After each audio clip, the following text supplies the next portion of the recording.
तो बेटा last class में मैंने electric potential due to dipole arbitrary point का केस डिस्कस किया था और फार्मूला डिराइव किया था V इज इक्वल टू क्या फार्मूला डिराइव किया था? V is equal to KP cos theta by R square. ठीक है, अब सेकेंड एप्लीकेशन पोटेंशियल का है, हेडिंग डाल दीजिए electric potential due to charge circular ring. Electric potential due to charge circular ring, charge circular ring, charge circular ring, charge circular ring. देखिए बेटा, ये सर्कुलर रिंग है, इसका चार्ज Q है, ये डिस्टेंस, ये वाला रेडियस कैपिटल R है, ये डिस्टेंस पॉइंट P की X है। इस रिंग की वजह से इस पॉइंट पर कितना इलेक्ट्रिक पोटेंशियल है इसका फार्मूला डिराइव करना है, इसका फार्मूला डिराइव करना है। सर्कुलर रिंग की इंटेंसिटी का क्या फार्मूला डिराइव करवाया था मैंने? सर्कुलर रिंग की इंटेंसिटी का क्या फार्मूला डिराइव कराया था? फार्मूला डिराइव कराया था मैंने KQX upon R square plus X square power 3/2। ध्यान से देखो, कंसंट्रेट करो। यहां पे एक स्मॉल एलिमेंट ले लिया जिसका चार्ज dq है और इसको यहां से ज्वाइन कर दिया। अगर इसको ज्वाइन कर दिया तो ये जो डिस्टेंस है स्मॉल r, ये under root R square plus X square के बराबर हो जाएगा। इस रिंग का स्मॉल एलिमेंट dq ले लिया और इस एलिमेंट्री चार्ज से पॉइंट की डिस्टेंस r हो जाएगी under root R square plus X square. Clear? तो लिखो, right down electric potential at point P, electric potential at point P, electric potential at point P due to elementary charge dq, due to elementary charge dq is, due to elementary charge dq is dv equals to small k dq upon इस charge से point की distance small r, और small r ये है तो इसको हम लिख सकते हैं under root R square plus X square. Clear? ये इस पॉइंट पर इस एलिमेंट्री चार्ज का पोटेंशियल है।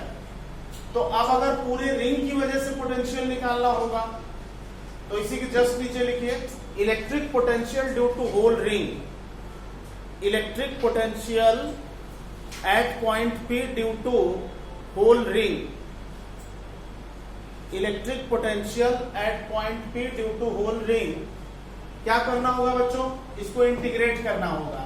V is equal to integration of dV, और dV की ये वाली वैल्यू अगर हम यहां पुट करें तो ये हो जाएगा small k integration dq under root R square plus X square, और इसको अगर सॉल्व करें तो ये आ जाएगा स्मॉल के, इसको सॉल्व करने से ये आ जाएगा स्मॉल के dq का इंटीग्रेशन क्या होगा? dq का इंटीग्रेशन क्या होगा? q, तो ये हो जाएगा q upon under root R square plus X square. ये पोटेंशियल का फार्मूला डिराइव हो गया पॉइंट P पर सर्कुलर रिंग की वजह से। तो ये पोटेंशियल का फार्मूला डिराइव हो गया small k q by under root R square plus X square. इसको आप नोट कर लो, small k q upon under root R square plus X square. This is electric potential, ये इलेक्ट्रिक पोटेंशियल है point P पर circular ring की वजह से। इसी तरह से मैंने एक फार्मूला डिराइव कराया था intensity at point P due to ring, और वो फार्मूला आया था small k QX divided by R square plus X square power 3/2। अच्छा एक बात बताओ, सेंटर पे अगर निकालना है तो सेंटर के लिए, सेंटर पे पोटेंशियल रिंग का निकालना है तो x की वैल्यू 0 लेनी पड़ेगी। तो अगर सेंटर पे लिखे तो VC कितना होगा? x की वैल्यू अगर 0 ले लें, x 0, तो पॉइंट P सेंटर पे आ जाएगा, कितना पोटेंशियल होगा, x 0 ले लिया तो small k q by r। ये पोटेंशियल है रिंग के सेंटर पे, ये पोटेंशियल है रिंग के सेंटर पे। Clear? Potential at the centre of ring के क्यू बाई आर। अगर मैं आपसे कहूं इंटेंसिटी सेंटर पे कितना है तो क्या बताएंगे? इलेक्ट्रिक इंटेंसिटी सेंटर पे कितना है तो क्या आंसर है? x की वैल्यू 0 रखेंगे तो 0 आ जाएगी। Intensity at centre is 0 but potential is non zero. Intensity at center due to ring is 0 but potential is kq by r. Is this derivation clear? Clear? एक क्वेश्चन लिखो। Question इस तरह से बेटा देखिए, क्वेश्चन इस तरह से है, ये दो सर्कुलर चार्ज रिंग है, दो सर्कुलर चार्ज रिंग है, एक सर्कुलर रिंग ये है और दूसरी वाली सर्कुलर रिंग ये है, दोनों का चार्ज सेम है बेटा। इसका रेडियस कैपिटल आर है, इसका रेडियस कैपिटल आर है और दोनों रिंग के बीच की डिस्टेंस भी कैपिटल आर है। ये सेंटर ए है, ये सेंटर बी है। ड्रॉ दिस फिगर और चार्ज स्मॉल क्यू को ए से बी तक ले जा रहे हैं। फिगर ड्रॉ करके क्वेश्चन लिखो, फिगर ड्रॉ करके क्वेश्चन लिखिए।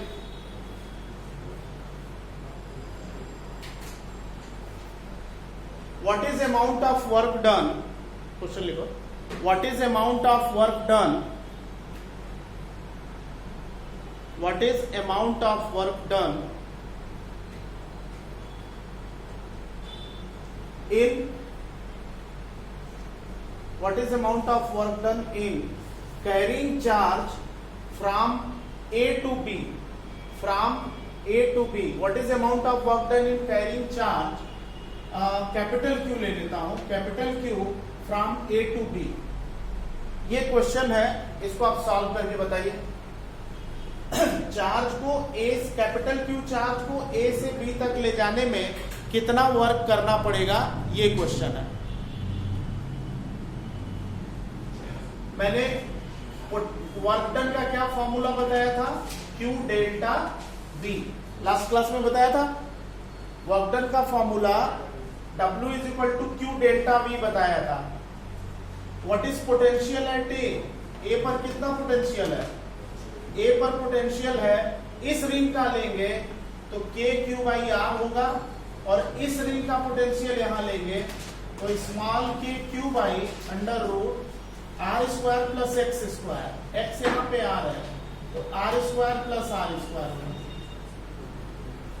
ए पर पोटेंशियल निकालेंगे तो इस रिंग का पोटेंशियल के क्यू बाई आर होगा और इस पॉइंट पर अगर इस रिंग का निकालेंगे तो एक्सिस वाला formula k Q by under root are square plus x square होगा, जहां पे एक्स की वैल्यू कैपिटल आर है, दोनों के बीच की डिस्टेंस। इसी तरह से बी पर पोटेंशियल कितना होगा? इस सेंटर पे नेट पोटेंशियल कितना होगा? इस रिंग की वजह से होगा small k Q by are plus इस रिंग की वजह से यहां लेंगे तो ये होगा small k Q by under root are square plus are square. यही होगा बेटा। अब बी ए और बी बी अगर सेम है, भाई बी पे आपने इस रिंग का लिखा तो ये हुआ सेंटर वाला और इस पॉइंट पे इस रिंग का लिखा तो एक्सिस वाला, ये हुआ। डेल्टा बी अगर निकाले तो दोनों वैल्यू सेम है तो डेल्टा बी 0 आ जाएगा। डेल्टा बी 0 आ गया तो वर्क डन कितना आ जाएगा? वर्क डन होगा क्यू डेल्टा बी यानी क्यू मल्टीप्लाइड बाई 0 यानी वर्क डन 0। इस तरह से इस क्वेश्चन को सॉल्व करेंगे।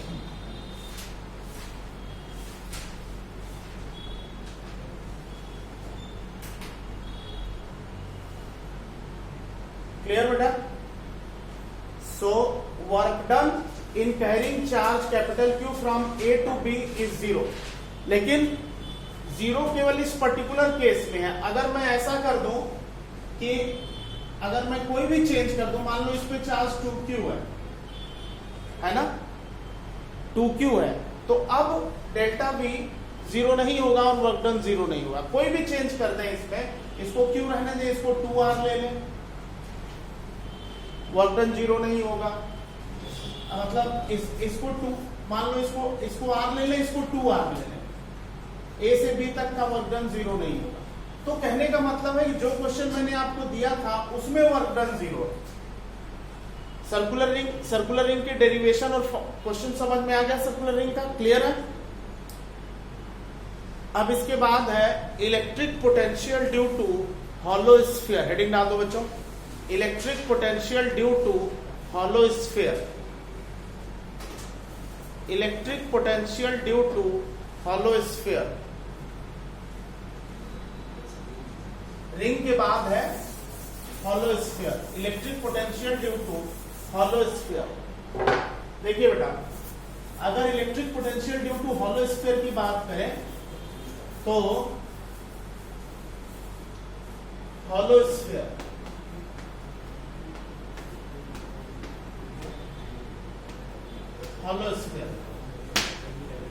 देखिए बेटा, ये हॉलो स्फीयर है, चार्ज Q है, रेडियस कैपिटल R है, external point distance small r। Case one R greater than R। जब मैं गॉस थ्योरम पढ़ा रहा था तो हॉलो स्फीयर की इलेक्ट्रिक इंटेंसिटी का डेरिवेशन कराया था, याद होगा। 3 केस लिए थे मैंने, R greater than R, R equals to R, R less than R, ठीक है। अब मैं पोटेंशियल की बात करता हूं हॉलो स्फीयर के लिए। तो R ग्रेटर देन R का मतलब एक्सटर्नल पॉइंट, ब्रैकेट में आप लिख सकते हैं एक्सटर्नल पॉइंट। देखो बेटा, अगर आपको याद होगा तो इस पॉइंट पर इलेक्ट्रिक इंटेंसिटी का क्या फार्मूला डिराइव किया था, बताइए। स्मॉल के क्यू बाई, बोलो, small k Q by R square formula derive किया था। तो पोटेंशियल क्या होगा, minus integration of E dr। Potential क्या होगा, minus integration of E dr। ये फॉर्मूला मैंने बताया था। E की ये वाली वैल्यू रख करके इंटीग्रेट करो बच्चों, put this value of E here और इंटीग्रेट करके बताओ कितना आएगा। अगर आप इसको पुट करोगे तो माइनस स्मॉल के क्यू बाहर होगा, इंटीग्रेशन में आप ले सकते हो बेटा dr अपॉन R स्क्वायर। तो पोटेंशियल कितना हो गया, माइनस स्मॉल के क्यू। इसका इंटीग्रेशन क्या होगा, अगर मैं इंटीग्रेशन इसको ऊपर ले जाऊं तो ये हो जाएगा R पावर माइनस 2 dr। तो मेरे समझ से जब आप इसको सॉल्व करोगे तो माइनस स्मॉल के क्यू और R का पावर, इंटीग्रेशन फार्मूला R का power minus 2 plus 1 upon minus 2 plus 1 कितना आया बच्चों, V इज इक्वल टू, ये आ गया माइनस स्मॉल के क्यू और स्मॉल के क्यू और ब्रैकेट में आ गया माइनस 1 बाई आर। सॉल्व करके देखिए, माइनस 1 बाई आर आएगा। ब्रैकेट टर्म को सॉल्व करके देखो, माइनस 1 बाई आर आएगा। माइनस और माइनस मल्टीप्लाई हो गया बेटा। तो पोटेंशियल का क्या फार्मूला आ गया, पोटेंशियल का फार्मूला आ गया V is equal to small k Q by r. External point पे पोटेंशियल इस हॉलो स्फीयर का होगा या स्फेरिकल शेल का होगा, V is equal to k Q by r. External point पे पोटेंशियल का फॉर्मूला डिराइव हो गया।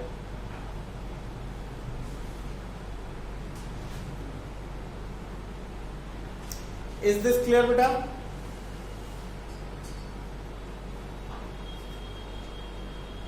तो ये जो है एक्सटर्नल पॉइंट पे पोटेंशियल हो गया V is equal to k Q by R. दूसरा केस कौन सा था, केस 2 क्या था, on the surface R is equal to R।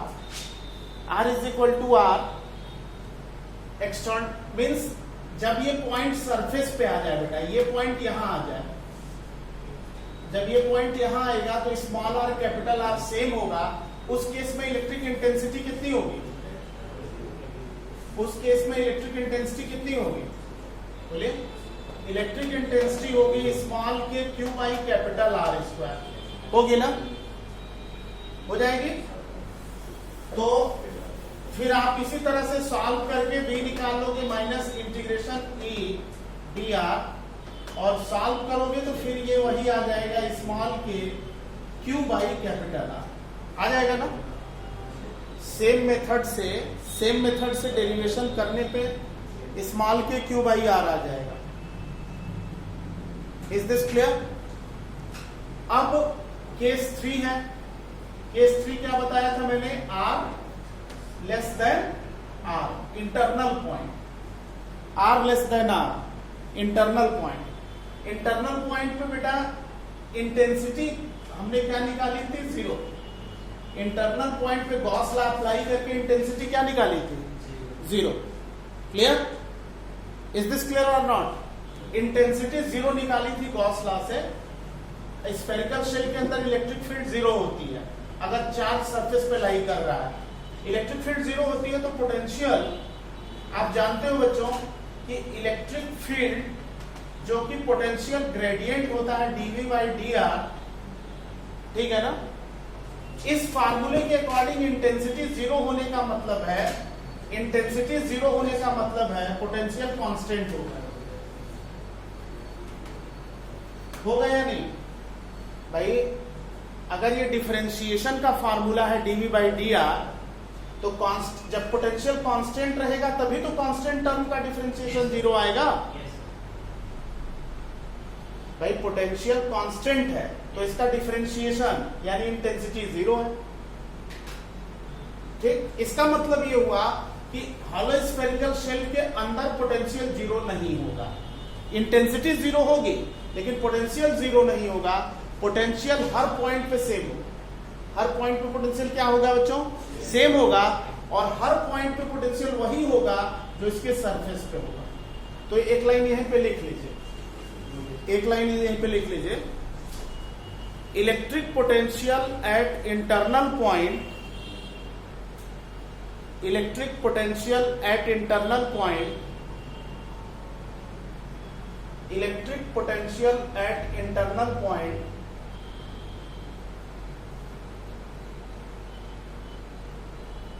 will be same as on the surface of hollow sphere, will be same as on the surface of hollow sphere.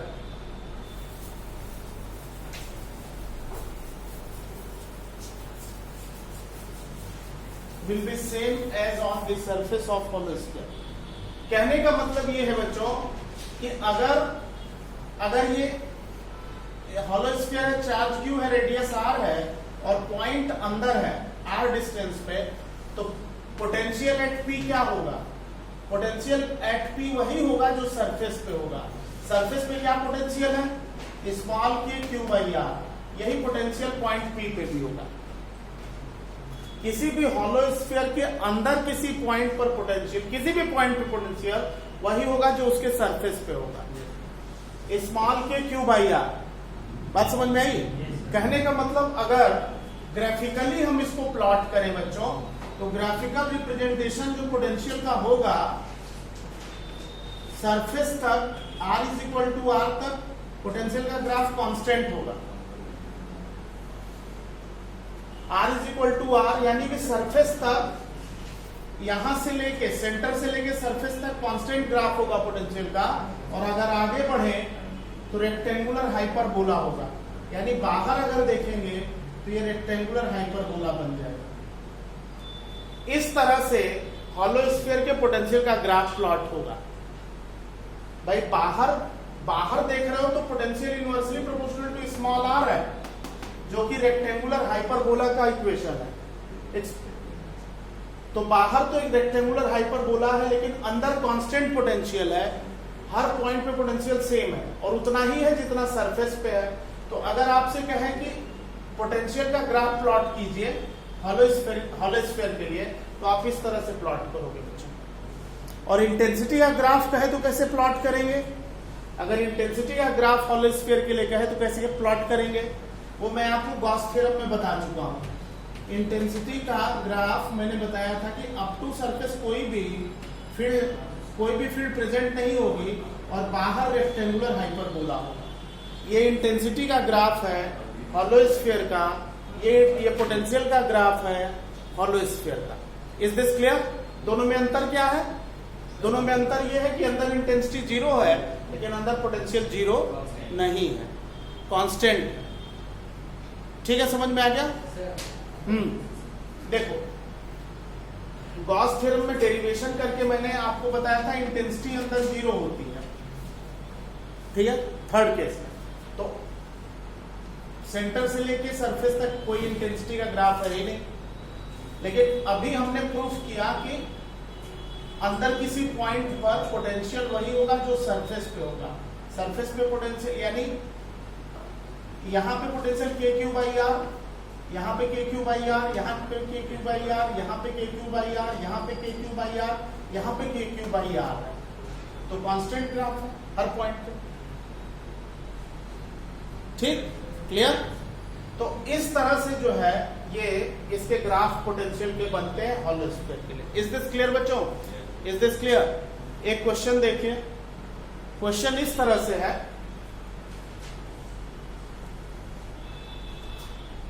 Question इस तरह से है कि दो हॉलो स्फीयर्स कंसेंट्रिक हैं, दो hollow sphere concentric हैं जैसा कि मैंने फिगर में बनाया है। देखो बच्चों, एक ये है और एक ये।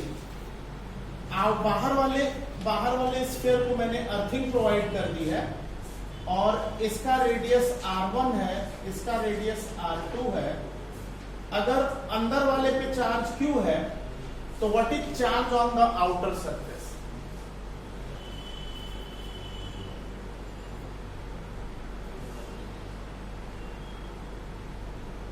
देखो बेटा, इस पे चार्ज अगर Q1 है और इस पे Q2 है तो Q2 की वैल्यू कितनी है ये आपको निकालना है।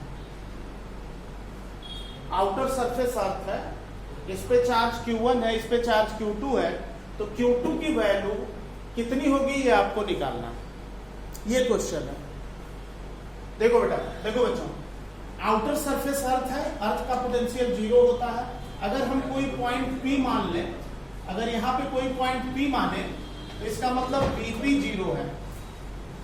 अगर मैंने आउटर सरफेस पे कोई पॉइंट P माना, अर्थिंग है सरफेस की, तो Vp जीरो होगा। यही कॉन्सेप्ट है भाई। अर्थिंग का मतलब क्या बताया था आपको? अर्थिंग का मतलब है कि उस सरफेस का पोटेंशियल तुरंत क्या हो जाता है? जीरो। जब मैं इंडक्शन पढ़ा रहा तो ये बात बताई थी ना कि अर्थिंग, जब अर्थ का पोटेंशियल जीरो होता है और जब हम अर्थिंग करते हैं तो उस सरफेस का पोटेंशियल भी जीरो हो जाता है। अब मुझे आप ये बताओ बच्चों कि इस पॉइंट पे अंदर वाले स्फीयर का पोटेंशियल कितना है? अगर मैं इस स्फीयर का पोटेंशियल एक्सटर्नल पॉइंट पे पूछूं तो आप क्या बताओगे?